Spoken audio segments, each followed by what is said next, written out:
Alright folks, John here from Human Design. Today I'm going to show you two little known mistakes that people make with bicep curls, and they probably go unnoticed in the gym right now. There's the obvious mistakes where people don't lock the abs in and they kind of swing through the movement. There's also the obvious mistake of not doing the full range of movement, so people will come down just to there and they won't actually straighten their arm out. And but those are kind of the more noticeable ones.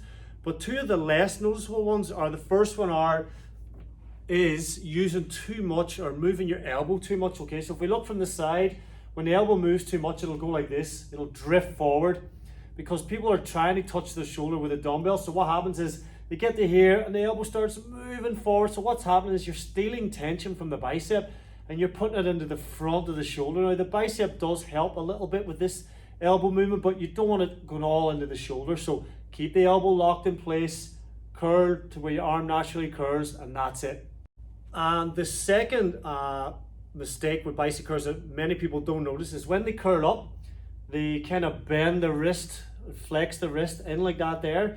Now again, similar to what the elbow was doing moving forward, you're kind of stealing tension away from the bicep, which is the muscle you want to work. So keep your wrist strong, curl up. And now for me to get any further, I either have to move my elbow or I have to curl my wrist.